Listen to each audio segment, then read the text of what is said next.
Veterans groups that people know the names of, like the VFW and the American Legion, have they issued endorsements in your race? Do you know? I don't know. I mean, I don't know if the VFW has a tradition of doing that.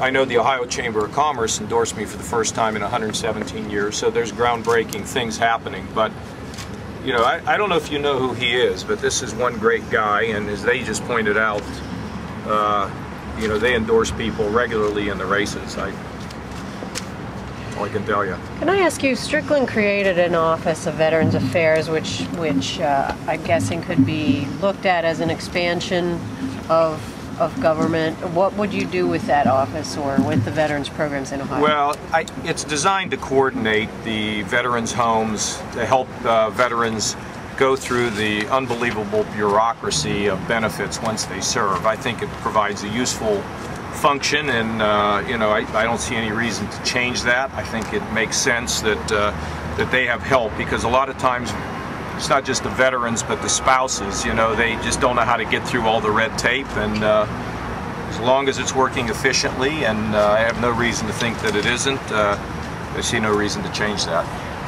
Are you critical in any way of how Governor Strickland has handled veterans affairs in the state and veterans in general? I don't think that this area has much room for partisanship. Look, this is them endorsing me.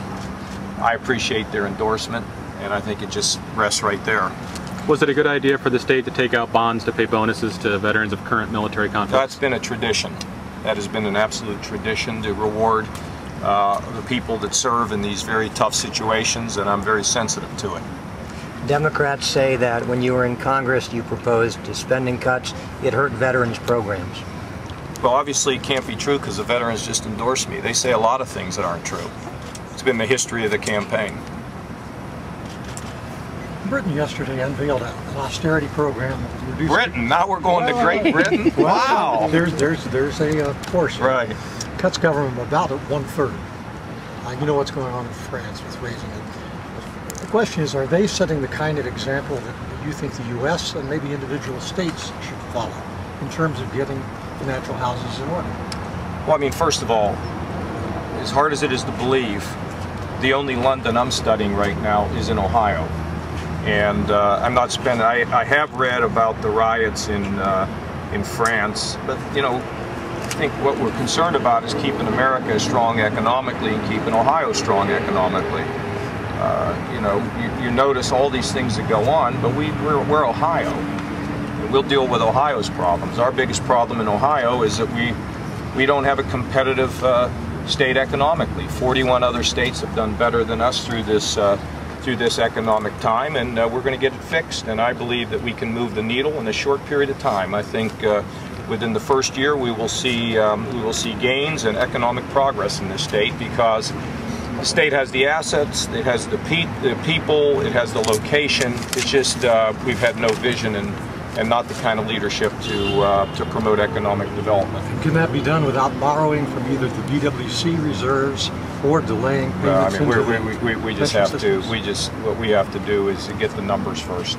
You know, once they even understand what the numbers are, we can be more specific on that. Your opponent has spent this week going to businesses around the state trying to cast himself as the pro-business governor.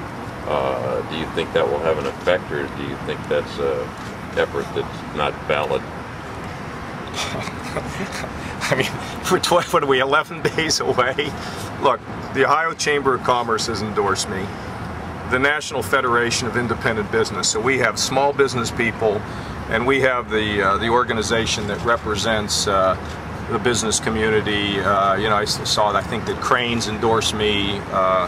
We're getting great support in a lot of the mid-sized communities across the state based on leadership and the need to have economic improvement. You know, I should have been doing this 4 years ago, not just visiting them, but, you know, doing something about it. But look, we're just about 10 days out. Dies are pretty well cast, and I think I'm going to have overwhelming support from entrepreneurs in this state. Sarah Palin is coming into Columbus October 30th with a Tea Party group. Do you welcome that? Well, I've always been a big supporter of the Tea Party. You know, there are people who could be people like my mother and father who are worried that big government, big taxes, a lot of debt jeopardizes the ability of our children to be successful. So, look, I was at a Tea Party rally here long ago, even before I declared that I was going to run, standing on the stage here in a drizzle with 5,000 people. I think you guys reported it was about five people, but there were 5,000 here. And then I was down in Westchester. I've been to a lot of rallies, so I like the Tea Party. Your plan for education calls for more technology and rewarding excellent teachers. How do you propose to pay for that? Well, what my plan calls for is to put dollars in the classroom. We are 46th in America in putting dollars in the classroom, and we're 9th in overhead red tape administration, and we have unfunded mandates and a lack of shared services.